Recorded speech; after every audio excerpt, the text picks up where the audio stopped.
Llegar al Real Madrid y que te recuerden más por el McDonald's que por tu fútbol. Porque lo de Antonio Cassano en el Real Madrid no fue una mala racha, fue un desastre que él mismo provocó. Hubo un momento concreto en que una báscula en las instalaciones del club más poderoso del mundo, en que un médico miró los números, levantó la vista y no dijo nada. No hizo falta. Lo que tenés delante no era un futbolista de élite, era un hombre que había decidido, de manera consciente, destruir la mejor oportunidad de su vida. Y lo hizo a base de mordiscos. Verano de 2006, Roma, Italia. Antonio Cassano tiene 24 años y acaba de firmar por el Real Madrid, la edad en que los mejores se consolidan, en que la promesa se convierte en leyenda o en anécdota. El Real Madrid pagó 5,5 millones de euros por él. En 2006, eso no era una fortuna galáctica, era una apuesta, una declaración de que alguien en el club había visto algo que valía la pena arriesgar. Florentino Pérez había visto algo en ese chaval de Bari que el resto del mundo también veía. Un talento tan puro, tan ridículamente natural, que hacía que el balón pareciese una extensión de su cuerpo. Cassano no aprendió a jugar al fútbol. Cassano nació jugando al fútbol. Con 6 años, en los callejones del Libertad, el barrio más duro de Bari, ya hacía cosas con el balón que los entrenadores de su primer club no sabían cómo enseñarle a hacer mejor. No había nada que enseñarle, solo había que no estropearle. Y ahí está el primer interrogante de nuestra historia. ¿Cuándo empezó a estropearse Cassano? ¿Fue en Madrid? ¿Fue antes? ¿O fue algo que siempre estuvo dentro de él, esperando el mejor momento para salir? Pero para entender lo que pasó en el Real Madrid hay que entender de dónde venía Antonio Cassano. No geográficamente, sino emocionalmente. Bari, año 90. Un niño criado por su madre y su abuela en condiciones que el propio Cassano ha descrito como no teníamos para comer todos los días. Un padre ausente, una infancia en la que el fútbol no era un hobby, era la única salida. Y eso moldea a una persona de una manera muy concreta. Te hace creer que eres especial, y lo eres, pero también te hace creer que las reglas son para los demás, que tú llegaste tan lejos sin seguirlas que para qué vas a empezar ahora. Eso era Cassano, un hombre que en la Roma había hecho exactamente lo que le había dado la gana, llegadas tardes, bronca con entrenadores, escándalos fuera del campo, y aún así jugaba tan bien que todos miraban para otro lado. Porque cuando tienes ese nivel, el mundo te perdona casi todo, casi, pero había un secreto que muy poca gente sabía cuando llegó al Real Madrid. Cassano tiene una relación con la comida que no era normal. No era el típico futbolista que de vez en cuando se salta la dieta, era algo mucho más profundo, más compulsivo. Personas cercanas al club en aquella época cuentan que sus primeras semanas en Madrid, Cassano descubrió que a 2 calles de su hotel había un McDonald's abierto las 24 horas y que esa información le pareció, en sus propias palabras, mejor que la noticia de haber fichado por el Real Madrid. ¿Es una anécdota graciosa? Sí. ¿Es solo una anécdota? Lastimosamente no. Es el primer síntoma de algo que los meses siguientes se convertiría en un problema clínico y el principio del fin de una carrera que podría haber sido legendaria. En octubre de 2006, 4 meses después de su llegada, el Real Madrid convoca a los jugadores para las pruebas físicas de mitad de temporada, controles de rendimiento, análisis de grasas, medición de masa muscular, rutina para cualquier jugador profesional, pero no para Cassano. Cuando el preparador físico de Madrid registró los datos de Antonio ese día, hubo un silencio en toda la sala que los presentes no han olvidado. Cassano tenía un porcentaje de grasa corporal que era incompatible con competir al máximo nivel en la élite europea. No estaba un poco pasado de peso, estaba, según las propias palabras que se filtrarían semanas después desde el cuerpo técnico, en un estado físico que no habíamos visto en un jugador del Madrid en muchos años. Capello, que era el entrenador ese año, no era conocido precisamente por su paciencia con estas cosas, era conocido exactamente por lo contrario, y convocó a Cassano a su despacho. Lo que se dijo en ese despacho no está documentado con exactitud, pero sí se sabe lo que pasó justo después. Cassano salió al pasillo, se cruzó con un compañero del vestuario y le dijo con una sonrisa que el otro jugador describió como la sonrisa de que alguien que no entiende en el lío que se está metido: tranquilo, que me pongo fino en 2 semanas. No se puso fino ni en 2, ni en 4, ni en 8. ¿Por qué?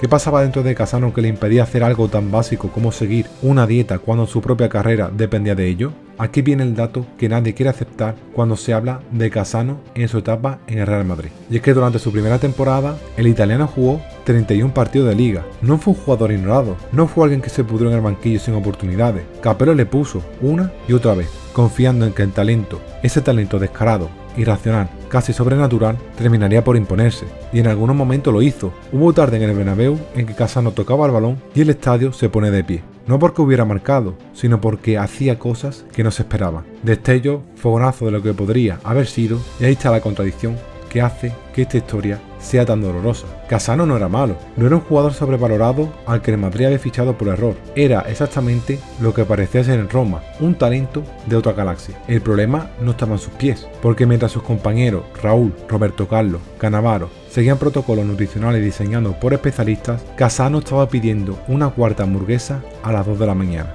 Y aquí llegamos a la pregunta central de este vídeo. ¿Fue Cassano una víctima de su propio carácter? ¿O el Real Madrid no puso o no quiso saber gestionar la situación del jugador? En su segunda temporada, Bernd Schuster había sustituido a Capello en el banquillo. Nuevo entrenador, nueva oportunidad. Cassano tenía 25 años y sobre el papel todo está en su mano para reivindicarse. Y entonces ocurre algo que nadie en el club esperaba. En las pruebas físicas de pretemporada de 2007, Cassano aparece con más kilos que al final de la temporada anterior. El verano, que debería haber sido un periodo de puesta a punto, de trabajo silencioso, de demostración de que había entendido el mensaje, había sido todo lo contrario. Schuster, un hombre que de joven había sido tan difícil de gestionar como Cassano, le miró y le dijo algo que los que estaban cerca recuerdan con bastante precisión. Antonio, si no adelgazas, no existe para mí. No importa lo que puedas hacer con el balón. Cassano escuchó y asintió, y salió a entrenar, y entrenó bastante bien. Hubo semanas en que los que le veían en el campo decían que el nivel era el de un jugador diferente al que había llegado el año anterior. Más concentrado, más comprometido, bajó de peso,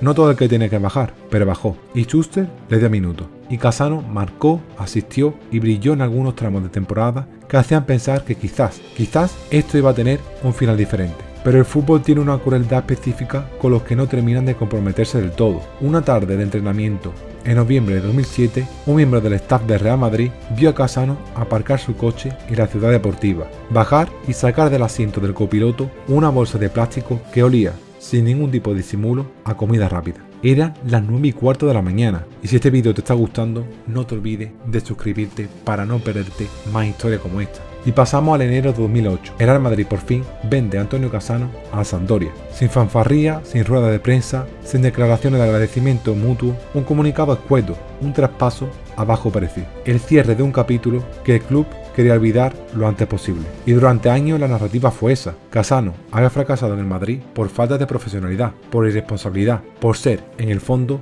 demasiado Cassano para un club como el Real Madrid. Pero hay un giro en esta historia que lo cambia absolutamente todo. Años después, ya retirado, en una entrevista larga y sin filtro con un periodista italiano, Cassano dijo algo que ningún futbolista de su generación había dicho públicamente con tanta claridad. En el Madrid me sentía solo. No de estar sin gente alrededor, solo por dentro. Y cuando me siento así, como de niño, como en bares, la comida es lo único que me calma. Y de repente toda la historia cambia. Porque no estamos hablando de un vago. No estamos hablando de alguien que eligió el McDonald's por encima del éxito profesional porque le daba igual el éxito. Estamos hablando de un hombre que usaba la comida para gestionar un dolor emocional que no sabía gestionar de otra manera. El Real Madrid de 2006 no tenía psicólogo deportivo integrado a la plantilla de la manera en que los tienen los clubes hoy en día. Nadie le preguntó a Cassano cómo estaba, de verdad, no físicamente, por dentro. Y eso no salva a Cassano de su responsabilidad. Él era adulto, tenía herramientas para poder pedir ayuda. La historia entera es más triste, más humana y más compleja que la de un futbolista